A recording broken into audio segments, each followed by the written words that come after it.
Hey guys, it's Ed again. So what have I been up to? Well, making tools. On the last video you saw the stand for the grinders. I did get that finished up.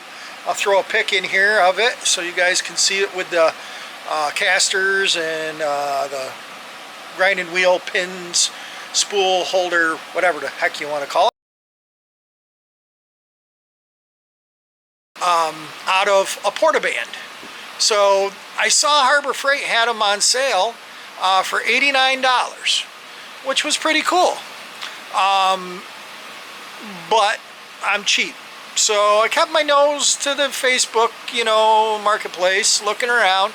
Sure enough, I found one. 40 bucks. Actually, I think she wanted 50. I offered her 40. Brand new in the box with a broken blade. So it's the Bauer. It's the Harbor Freight one. Looks like brand new. Works fine. New blade. We'll talk about the blade in an issue because that's not right. But anyway, I'll go show you what I built.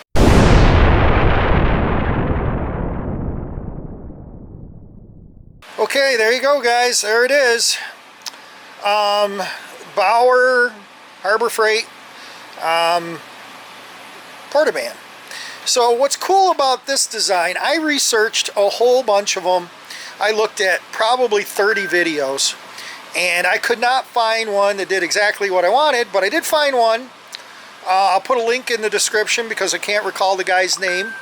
And he made his super fast disconnect. So it comes apart really easy. And I thought that was pretty cool. I like that idea, so that's what I wanted.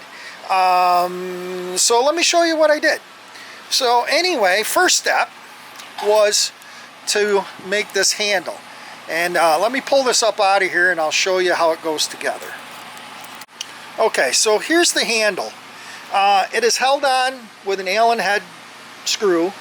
What I did was I filled it full of epoxy.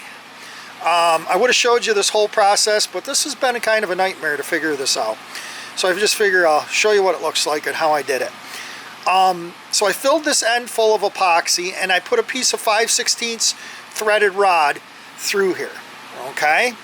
Now I discovered that this handle, without much modification, just barely touching it with the grinder, just actually to clean up some of the epoxy, would fit between the webs of a piece of 4-inch channel.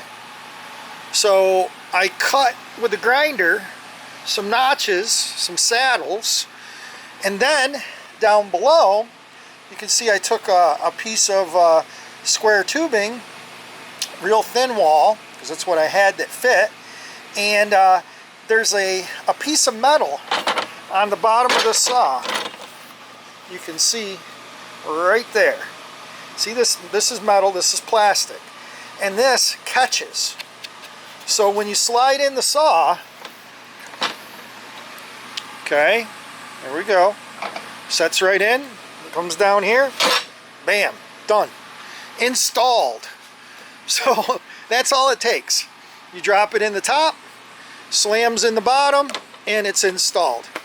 The plate that I put it on was just junk. This is all stuff that I had laying around. This plate was from a wheel chuck thing, hold a motorcycle wheel like on a trailer. You'd bolt this down. I never used this piece. I just used the loop part that holds the wheel for holding the motorcycle on the motorcycle stand. So it works great. I think it, and it's on there. I mean, I'm moving the whole stand. You guys can see the stand is moving, but it doesn't move. And I threw a C-clamp, or just to kind of hold it there. What's nice is this guard stays on it. And a lot of the videos I saw, they took this guard off, and there's 2 screws that hold it on, and they remove these screws and they screw their table right to this. And then I saw another guy, or a couple people actually, who interfaced in here. So they made it so it would stick in, the table would stick in here, and it does. If you take this off, it slides right in pretty good, and stays, pretty square.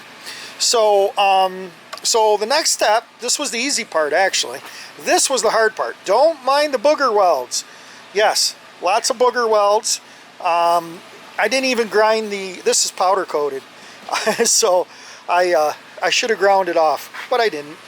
So I'm going to set you guys up and show you how to put the table on it. I showed you guys how it goes into here. Now let's show you how we put the table on. So this was my table though. I have a piece of 1/4 inch steel plate. Yeah, it's kind of rusty, but this is what I had. So you use what you have.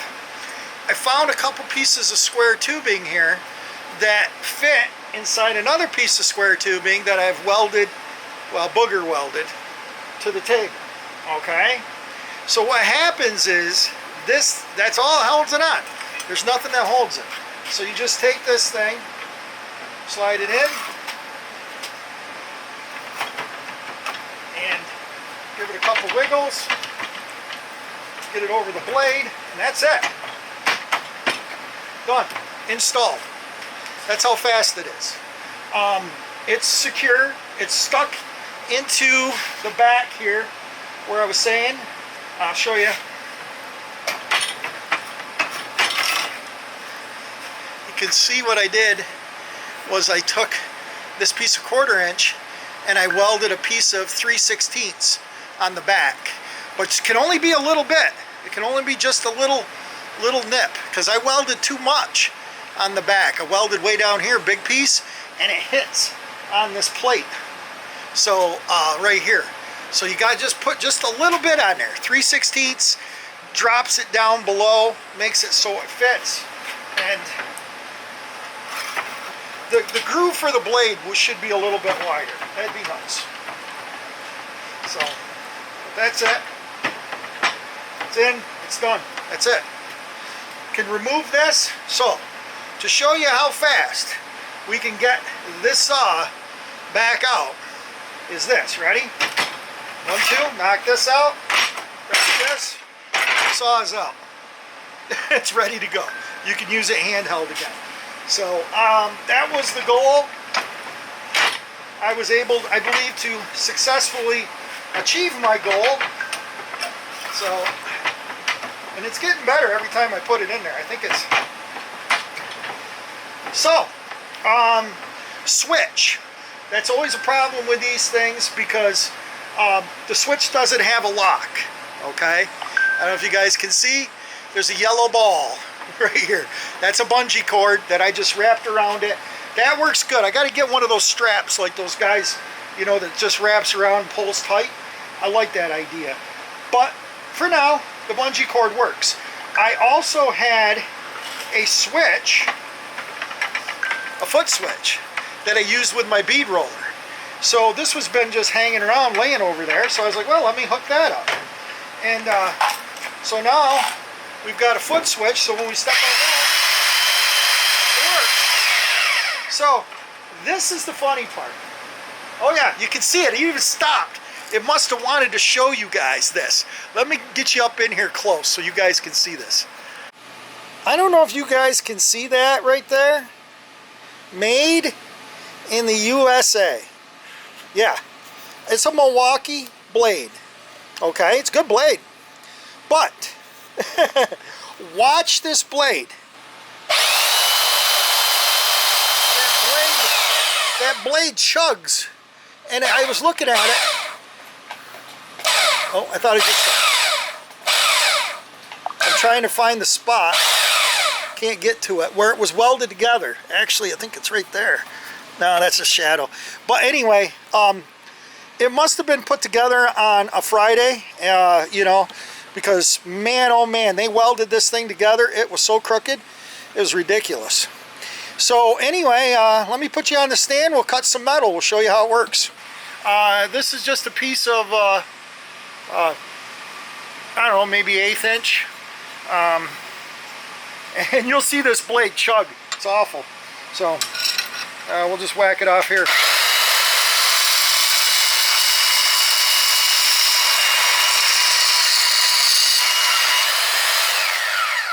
I mean, that cuts pretty darn good. That's faster than a hacksaw.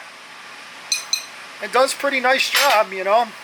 The squareness up and down is pretty close. I'm in this distance, I'm about a 1/16 of an inch at the top. I'm off. So, you know, it's close enough for the stuff that I do. Up close like this, you know, the squareness of it, like I just cut, this here is like quarter, this stuff's thick. That's got to be almost 3/16. It'll cut it, no problem.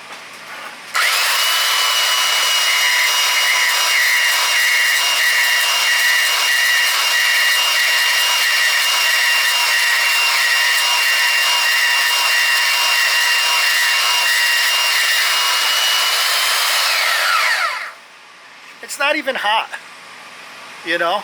I mean, that's interesting, you know. But it sits up, it doesn't tip over, so it can't be cut that crooked. So yeah, so I'm pretty stoked. I think it came out pretty good.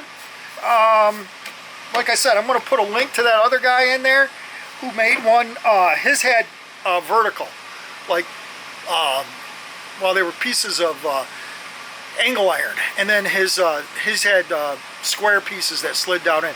Maybe they were tubes, I can't remember, but the same principle. So yeah, I'm super stoked. So anyway, guys, thanks for watching. I hope you guys enjoyed this, and I hope maybe you learn a way to make your porta-band into a non-porta-band. Thanks again. Bye.